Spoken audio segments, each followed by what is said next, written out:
If you're a collegiate, military, or amateur boxer and you're striving to win championships, then this one's definitely for you. Like I said, it's part of one of my training programs, but today you're going to get access to that for free. So check it out to the end, and at the very end, I got a special surprise for all those who stay and watch the whole video. The next habit to develop is breaking your opponent down. Now, there's two parts to breaking your opponent down. One part, we're going to break them down more physically. The second part is we're going to break them down mentally. Now, when we're breaking them down mentally, it's also physical as well. And we'll get into that. But breaking them down physically means having a vicious body attack. So we got to get at these internal organs. We want to land liver shots. We want to land a shot to the spleen. We want to get at these organs because they're not meant to be hit. Now, we've seen guys weigh in and they've got ripped six-packs. Some of them have an eight-pack.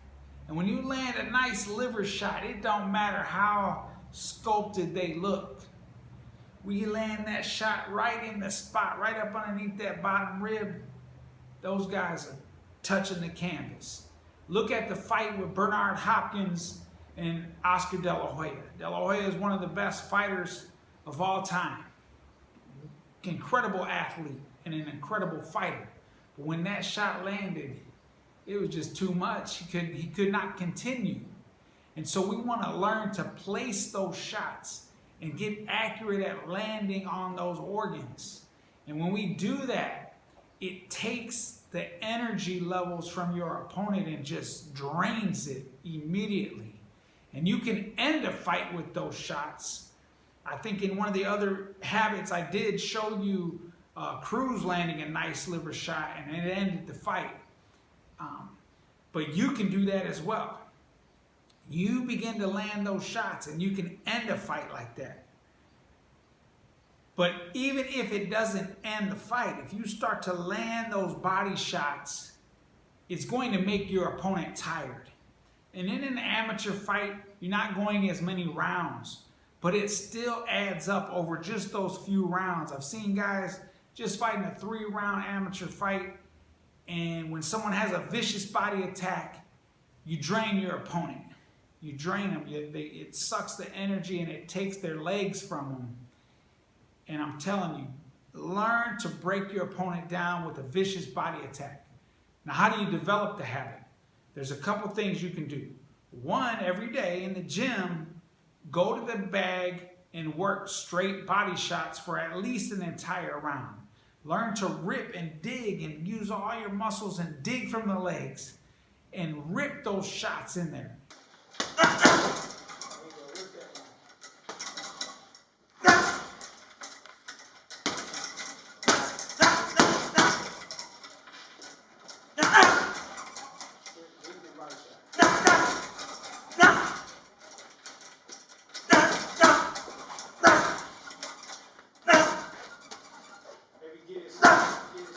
If you have one of the teardrop shaped body bags, that's the best bag to hit, okay? If you have a horizontal uppercut bag that's out, so that's a good bag to hit. And if you don't, if you just have access to a regular heavy bag, you can still go to the body line.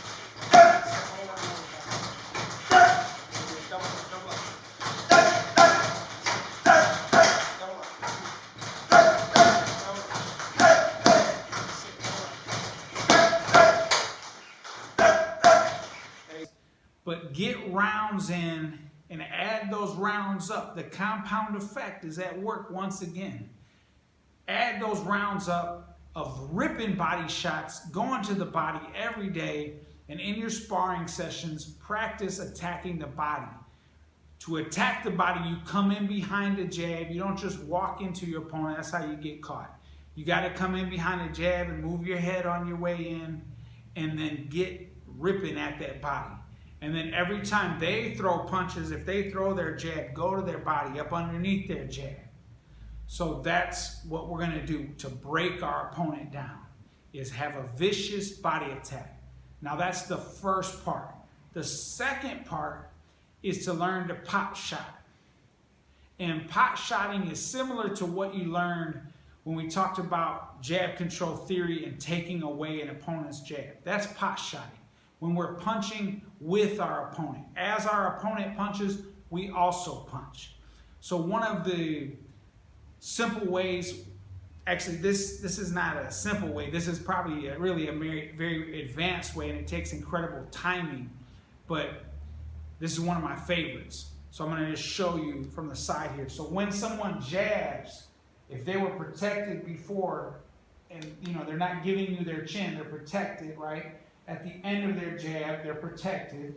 But do you see in the middle of their jab, this little gap right here? So we want to have impeccable timing and thread the jab in with the right hand right here and right on the chin as they jab. So we got to throw it while they throw it. So you punch with your opponent.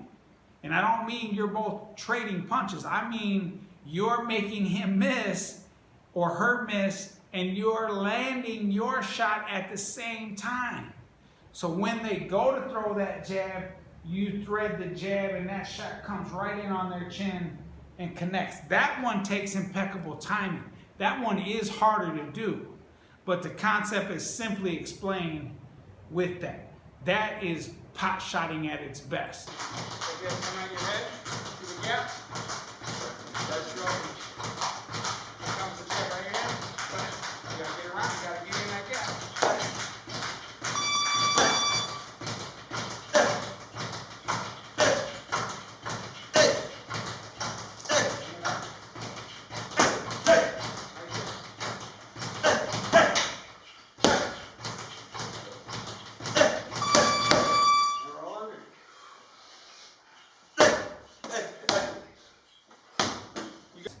The other simple ways we can lean out, jab up underneath them to their body.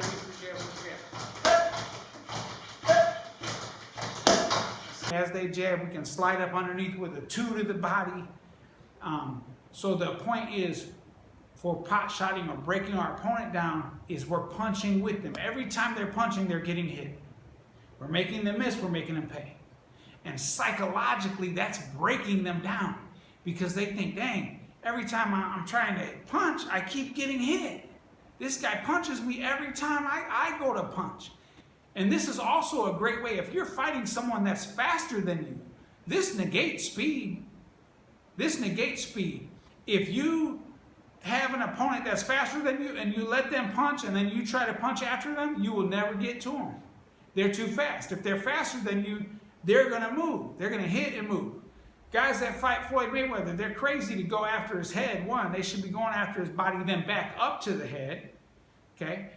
I mean, he's retired now, but when he was fighting, that was a horrible thing. Go after his head. Well, he'll make you miss all day, and he has superior reflexes, timing, and distance and range. He's going to catch those guys and then move after that, and they're never going to get to him. But the guys who did best with him are the guys that punched with him. When you punch with him, now you negate his speed. Now you negate those superior reflexes he has to get out of the way, make you miss, and make you pay. Well, now you're making him miss and making him pay by punching with him. So when he's punching, when he's throwing his jab, you're throwing your right hand. He's throwing his jab, you're throwing one up underneath to his body. You're punching with him. He's throwing a 1-2, you're sliding up under and ripping a body shot and coming back with a hook to the head. You're doing these things, punching with your opponent, pot shotting. So you're catching them at the same time they're trying to catch you. That's what you want to do. And a lot of times it'll be the opposite hand. When they're throwing their left, you're throwing your right. Okay, they're throwing their right. If someone was throwing a right at my face, I'm riding over and I'm coming over with the hook. Right? I'm punching with them, making them miss and making them pay. But I'm anticipating it. They're not anticipating that. When they go to throw a punch, they're anticipating landing a punch on you. But I'm anticipating punching as soon as they go to punch. As soon as they go to punch, I'm going to punch. And so it's going to just destroy them and break them down mentally if every time they're going to punch, they're getting lit up, they're getting hit. So you want to do that and break them down mentally like that, and if you combine that with the other part of breaking an opponent down with a vicious body attack, you will definitely win more championships. Your opponents will be so frustrated. They're trying to hit you. They can't hit you. They're getting tired. Their legs aren't working the way they usually work because you're taking it out of them by pounding on those internal organs into their body. And so make this a habit. And one of the ways to do that in the gym is to do a round of sparring, and it's just like jabs and body shots. Jabs, head movement, and body shots.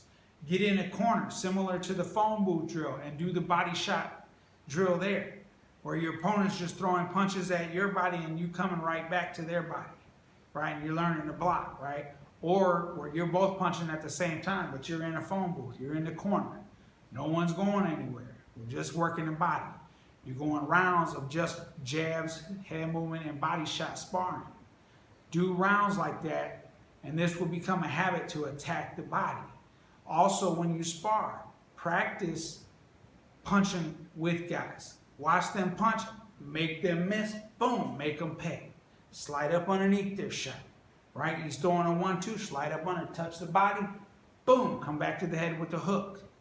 Okay, those are things you can do and practice. You gotta put the work in the gym for it to become a habit. And when you've done it thousands and thousands of times in the gym, it'll become second nature. It'll become instinctive. It'll become automatic. And you will have this at an unconscious competence level, the highest level of learning, to where it just happens automatically without us even thinking about it. And when you do that with all of these habits, wow, you will just win more championships. And I want to hear about it.